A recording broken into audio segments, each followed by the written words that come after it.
time for our phone-in segment, where we get to give you the opportunity to have your say on our topic this morning. Now, before we went on break, we told you that we'll be talking about the several bilateral agreements and relations that has been carried out by the president. I want to know if you are impressed by the renewed push. Now, Nigeria, obviously, which we know is Africa's largest economy and most populous nation, as a nation, Nigeria has continued to prioritize bilateral relations as a critical tool for achieving its domestic and foreign policy goals. Through strategic partnership, the government aims to address pressing challenges such as economic diversification, infrastructural development, security, and global positioning. Now, in line with this, we have seen President Bola Tinubu and previous administrations actively engage in state visits to strengthen ties with nations like the United States, China, France, South Africa, Brazil. Just recently, the president visited France, visited South Africa and Brazil, where several agreements were signed. Say in France, it had long-term infrastructure development and long-term agricultural food security agreement with a 300 million euro investment plan.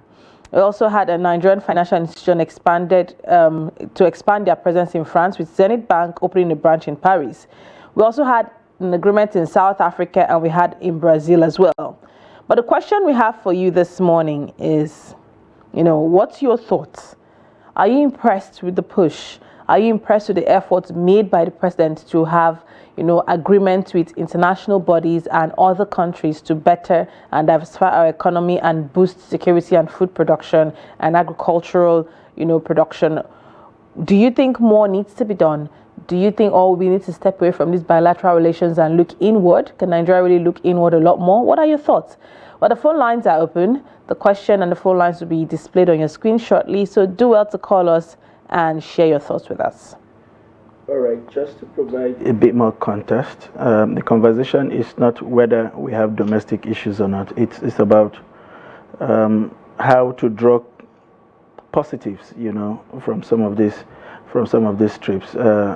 As a country and given our size, we can use all of the help that can come from all of these countries who are friends of Nigeria, as the case may be. And so we want to understand what you think in this regards. Good morning.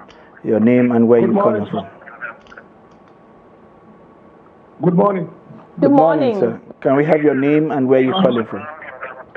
My name is Usman Garba Santraki, calling from Yola, Adamawa State.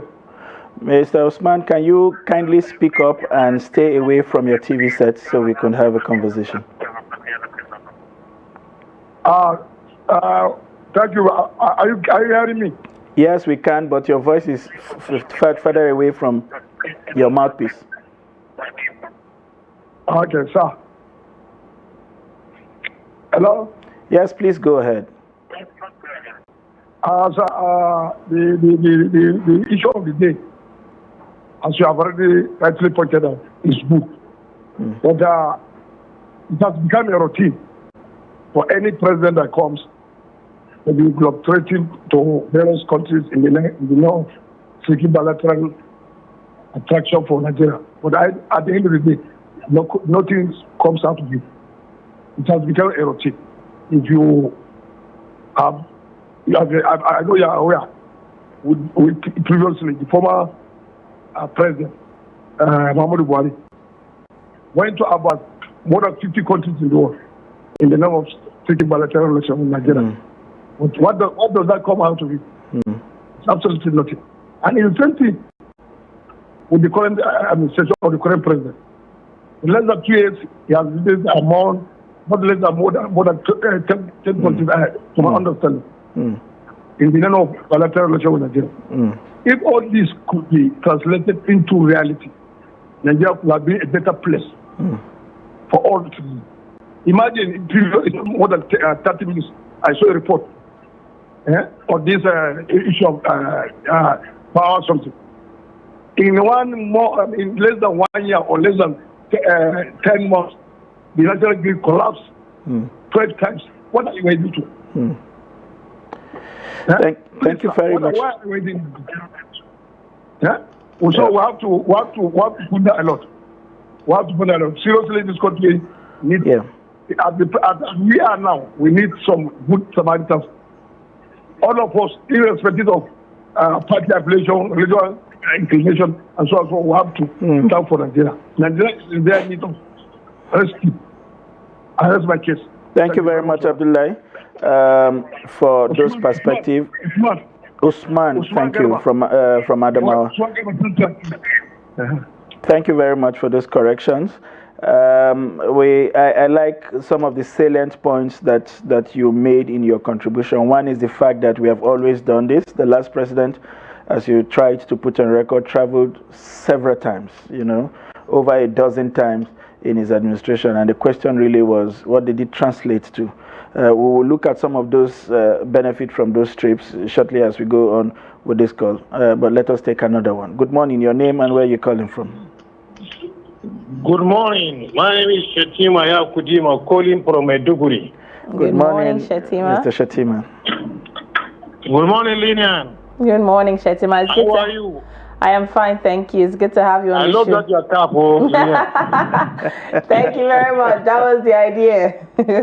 You're welcome. Thank you. Well, honestly speaking, Mr. John, our bilateral relations have been signed for long, and it will continue to be signing up to the end of our life. But the reality remains as my brother said, we yet to see any result in that respect. It did not yield any results. What the issues is, let charity begin at home. Please and please, let the government pick the home first. If your electricity, make it to be punctual. Make sure that security is intact. Sanitize the nation first before going out for that bilateral relation.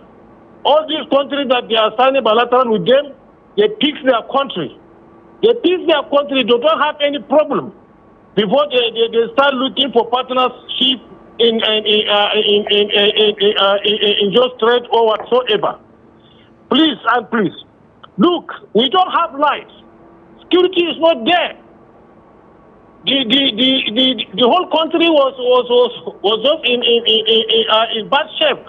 How can you expect somebody will come and just put his money? We are just deceiving ourselves. Let us fix the country first. That's my text. Thank you very much, Shetima. I think we can expand this conversation essentially from also understanding that in some other case, it is the country's ambassadors that are also coming in here. We have or still have in the country the German Chancellor, yes, who came in yesterday. Not too long ago, we had the Indian Prime Minister come into the country. I think we had one from Turkey. We had quite a number of high-profile visits. And, they've come to tie up the knots on one or two things as it relates to our relations with them. So it's a two-way. It's a two-way thing. We have some graphics, that sort of summarizes some of the takeaways from this visit. The last time the president visited Brazil, we had agreement in the area of agri-collaboration, and that Brazil is one of the superpowers when it comes to agriculture. We have livestock investment, which was presided over, a signing of 2.5 billion presided over by the president, and a letter of intent between Nigeria and JBS, one of the world's largest meat processing company. One area where we should be looking at improving. We also have air connectivity enhancement. As it is right now, I doubt if we have any direct flight between Nigeria and Brazil, so it means essentially you have to route through several routes. But suffice it to say that one of the things I have seen personally as a positive to this government is that we have now seen a president who travels with business people and not government officials, because bilateral agreements don't come to effect on their own. the government is just an enabler so that its own business people can directly relate to business people from the other side. And that is how you get to consummate agreement. But if it is between government to government, the meetings, it just ends up on paper. Bureaucracies and the rest, it could just slow them. I mean, we have several air services bilateral agreements, but what we see is that the other countries are putting them to use. The British Airways, for instance, has over 20 landings in this country in a week between Lagos, Abuja, and maybe Kano. But the question is, how many of our own local airlines? We have airpeace. Just airpeace. But we look forward to building more of that. So these are some of the things. And it's a good one. But look at the visit to South Africa. We had France earlier, but I wish we could go back to that. But let's look at the visit with France, which touched a bit on that now. With traveling with business people, the agreement was focused on infrastructural development and agriculture and food security, which will bring me back to what Shatima said on, if we're bringing this, what are we doing to boost insecurity, to fight insecurity here in the country? Which is very crucial. Which is a crucial point. And then we have 300 million euro investment plan targeting areas such as healthcare, transportation, agriculture, renewable energy, and human capital development. And then Nigerian financial institutions expanded their presence in France, with Zenith Bank opening a branch in Paris and UBA set to commence operation there, which is what you spoke about. That's the point. People. I mean, UBA, for instance, has been in the United States for over 40 years, and it is serving as correspondent bank in the United States. In other words, if you need to do business or you need a credit line or some kind of guarantees in the United States, you could just walk into a UBA in Nigeria and have that sorted, instead of looking for a correspondent bank that don't know you, that will require a third party to be able to evaluate you or even ask for a letter of credit from the Central Bank of Nigeria to be able to do business. So these are the things that make business expensive. But now you have one of your own right there in that arena, knows you back home and knows how to provide support for you abroad. So it is not just those countries taking advantage, it is also us taking advantage of and I think that if I would give kudos to him for seeing that happen, and actually that part of airline you spoke about is a good one, and we hope to see more of that. But on his visit to South Africa, the agreements signed will be focused on early warning mechanisms, where both nations agreed to establish early warning mechanisms to prevent attacks on their citizens, which is obviously addressing concerns over past xenophobic incidents, and support for Nigeria's G20 membership, where the president sought South Africa's backing for Nigeria's bid to attain full membership. Promotion of trade and investment, both leaders highlighted the need to enhance trade and investment and collaboration on critical minerals. The leaders expressed interest in collaborating to harness critical minerals, particularly lithium, to drive green energy transition and support development of electric vehicle batteries. These areas, and maybe our graphics failed to mention the fact that we also secured a 5-year visa agreement, which is really good for our people with the way they've been treated lately. I mean, every time the story of South Africa, Nigerians in South Africa is told, it is disappointing that what comes to the fore is the story of a few of our citizens who seem to be doing the not so good things.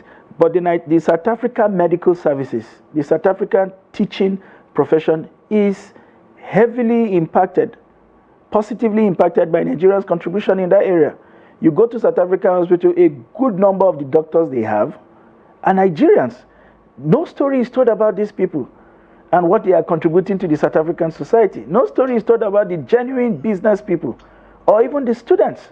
And so why can't we enter agreements that would enhance the contribution of these people and their safety, rather than every time we have that conversation, it's about xenophobic attack and a drug pusher. All right, let's take this call now. Good morning. Tell us your name and where you're calling from. Hello, my name is Abubakar Yusuf Muhammad. I'm calling you from Borno State, Maiduguri to be particular. All right, Abubakar, good morning. Thank you for calling us from Maiduguri. Go ahead with your thoughts this morning. Good morning, how are you doing? I'm fine. Please, can you turn down the volume of your TV set and talk to us through your phone? All right, please go ahead. Okay, my contribution would be, if Nigerian government is really, trying to make impact in regard to the already bilateral relationship, trying to push through the renewed hope agenda, I think it has to look inward, not outward. Look at our taxation processes, look at our policies, and take a look at how devastating our security is in Nigeria. If you are investment hope, companies will be coming for relationship, not you seeking for relationship. Because the way the government is doing it now, we are pushing ourselves in a, what's it called, we are not that good at what we are doing. Why? Because we are not bargaining in terms of power, we are bargaining in terms of weakness. Because all we are doing there is that seeking for help, please let them come and invest. While we are seeing how we are dealing with our local investors, look at how the government is dealing with Dangote. Look at how they are frustrating our local investors. So the government is showcasing this to the international investors. Do you think that these investors will come down to Nigeria to attain or to invest in what we are doing? When we are gaining the investment we are getting from France, maybe the South Africa and this, they are all investment done in favor of their president, because it's their president that will say, maybe try and do something so that they will not feel bad. But the real investors that we need, that will provide employment to our own youth, that will provide growth to our own economy, is the investment of the high-ranking companies in the world, which all they are looking at is how your tax is. Look at, we are having our minimum wage is 70,000. If our minimum wage is 70,000, it means that it's not up to how many dollars. Why can't they come to employ our youth? Why? Because of the taxes. Taxes are way out of what the companies can take. And look at it in this type of process too. The government is looking forward to changing the taxation process, which is ridiculous.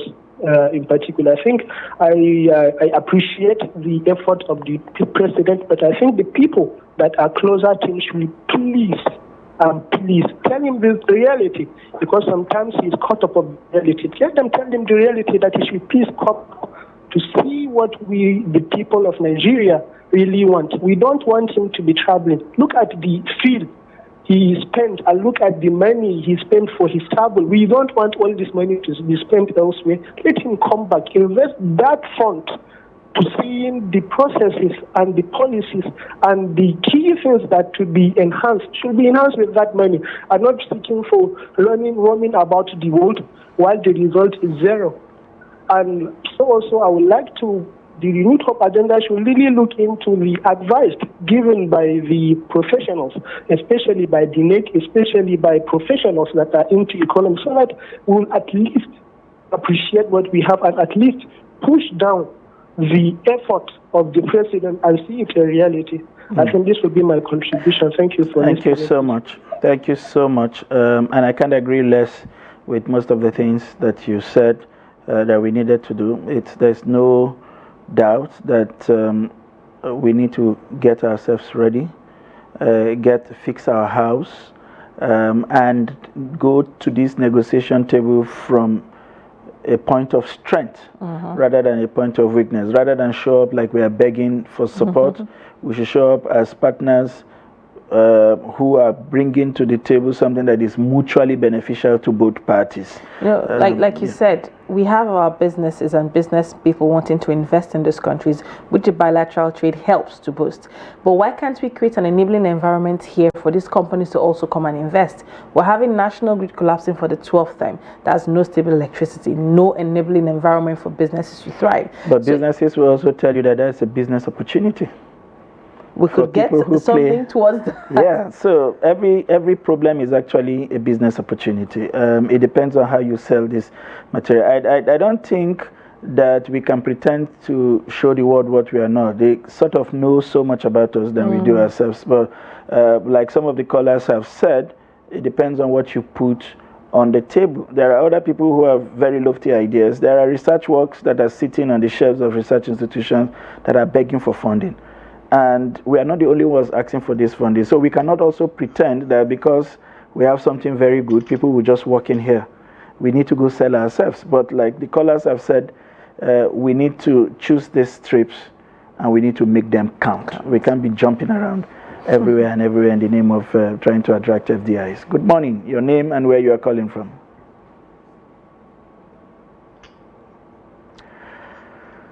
All right, we understand we lost that call, but so much to digest from, especially the last few visits. It was as if the president had not done any visit before these last few ones, because the deliverables were there for people to see with regards to what agreements they were signing.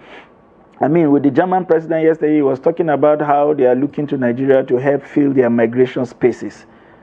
They are having more of age population, and it's one of the biggest economy in Europe, if not the biggest. So it requires skilled workers and likely young people to continue to keep that economy thriving. And Nigeria is one place they are looking to. But the way our migration is done, largely the Jackpot people are on their own, defrauded several times. And then when they land in that places, because the documents are neither here nor there, they get involved in things that are not proper. Some of them end up in the prison, because they are desperate. But if you have a proper migration policy that says, if we get a Nigerian of this age bracket with this qualification wanting to come into the German economy, right from the point of application, we can give you documents that legalize your stay on arrival. So it removes all of those desperation that sends our young minds to the prisons. And then they can go in and settle and say, these are all the benefits you get on arrival, so that you are not mistreated. The process is open, it's not opaque. And whilst working for the German government, they can also help to support their people back. That is repatriation, that's FDI, by your own people. And then more importantly, there is mutually exclusive respect between both nations. Your people are not treated like thieves. You are traveling to some country, even in Africa, the way you get searched. And I said to myself, even if you offer me a citizen here, I won't stay. You don't have to treat me this way. I'm just passing through. It's a transit.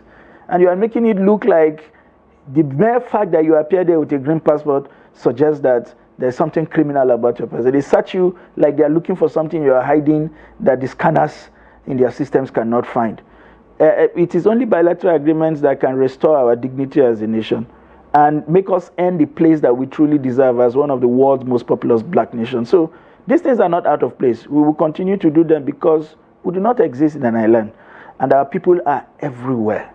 So we should be able to go into places where we think we can borrow technology, borrow human resource, improve our law, because we don't need to reinvent the way the South Africans are doing so well with mining. But look at the mining situation in Nigeria. You hear of helicopters landing in the bush and taking off with vital minerals. You hear of individuals mining and they're not paying royalty to government. You hear all kinds of people in that space.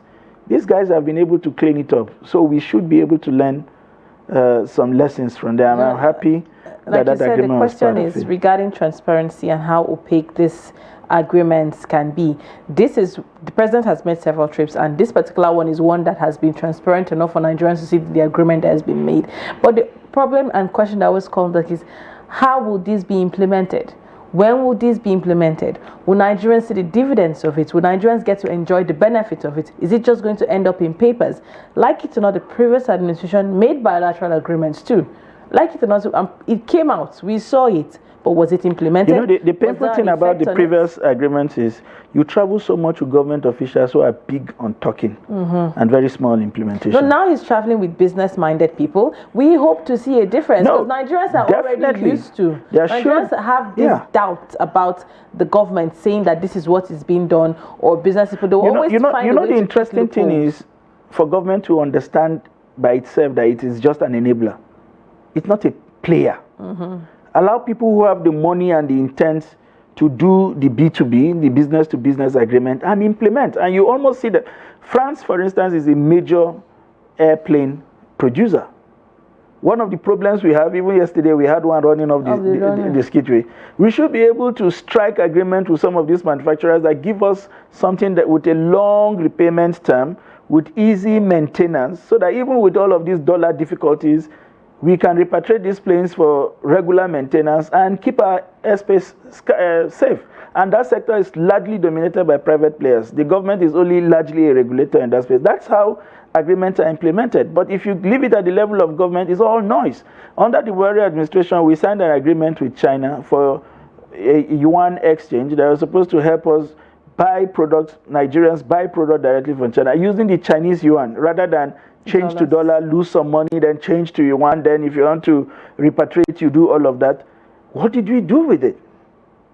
But imagine that those agreements were signed with the banks and not the central bank. They would not have this money sitting in their votes when they know at the end of the day they will pay a patry sum. So they would have gotten the Nigerian businesses to say, hey, rather than do the dollar, we can offer you the yuan as a most reduced rate. You can talk to these guys directly, buy your goods, and we'll do this repatriation. That's how agreements are operationalized. But we used to have where governors would line up. They would line up with all kinds of aid. Some of them don't even understand. I went to a private sector engagement in New York with the last president. And when we got to hall, the Nigerian governors and ministers and their aide had already taken over all the space, and all the people we wanted to talk to in New York, the Nigerians abroad, they could not find space into the place. The people we already know at home that were not doing anything are taking over the space in that. And then when we came in as journalists, the question really is, do we need these numbers here? And then when it was time to talk and sell Nigerians, we were giving to stage to governors who would come, and you know what they were telling people? I sit on the largest landmarks in Nigeria. What does that do for an investor? We had the Tony Elumelu in that engagement. I stand to be corrected. He wasn't given 1 minute to speak. We had Professor Orama from AfriExim. He did not get 1 minute to speak. But we gave time to the former Minister of Humanitarian. What is a humanitarian minister going to say to investors? To beg for arms? All right. It's been quite a very interactive and interesting phone-in segment, I would say. But unfortunately, we've come to the end